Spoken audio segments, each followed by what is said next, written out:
If you've worked in broadcast, I'm sure you've come across the joys of a voiceover booth, or maybe in sports production you've seen a commentary booth where someone either in the stadium or someone working off tube is able to then commentate on what's happening and talk about a subject that they profess to be knowledgeable about. Now, if that's happening, actually the only audio you're going to need to bring in from them is one mic. And what they're going to be hearing back typically is going to be coming through a set of headphones, or maybe you'll have a set of speakers installed in the booth. For those kind of workflows, the NSA006 is the perfect solution. We have one of our universal inputs here, and if you want to know more about the universal inputs, check out the other video that you will see on your screen. We have some universal outputs, and again, there's a whole other video about that, which you can use to link into speakers. You can also link in a set of headphones here. Now, with the headphones, it has an auto impedance detector. So to go a little bit technical for a moment, we can have different impedances in headphones, and the StageLink NSA006 will detect what impedance your headphones have and will adjust the output signal accordingly.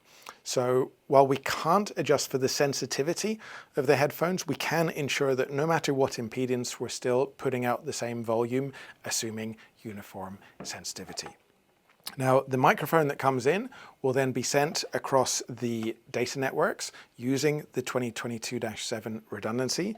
We have out-of-band management if we want to be able to separate the control data from the media data, and which is especially useful in a control booth is the ability to add in USB audio.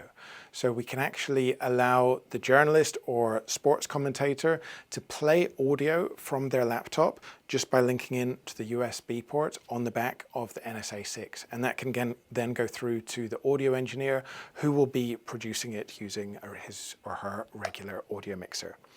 We also have 3 GPI ins and 3 GPI outs on the NSA006, which allow us to, for example, use a call light or a ready light, an on-air light. Maybe if you have a commentator who's prone to falling asleep, you could even have an electrical shock to wake them up. Or we can have some kind of push button, which the status of which can then be transferred. Maybe it could be used as a cough button, which could temporarily dim the microphone if someone needs to cough. And all of that is in the NSA006. It's going to be getting its power via PoE Plus coming in on the 2 media ports. And again, there's another video talking about that. And on the headphone output, we also have a limiter.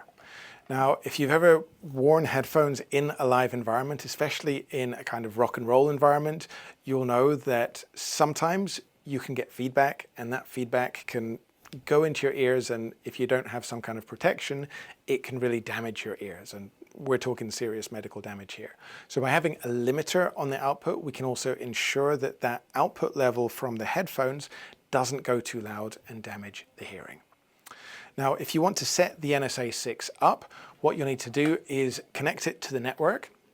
You'll then need to prepare it for the network, either using the Riedel mode, where it's available to connect directly to Artist or Bolero as part of an intercom system, or we can have it in an AS67 network. And if it's part of an AS67 network, we can either do that with manual control, or we can do it with NMOS control using a much more user-friendly protocol for setting up and managing media streams and networks. We can make use of flashing LEDs to identify the device and also to identify specific ports on the device. And then once it's set up, it's integrated, you've identified the ports. All you need to do is connect the headphones, connect the audio sources, maybe the loudspeakers, set your volume for your headphones, and you're good to go.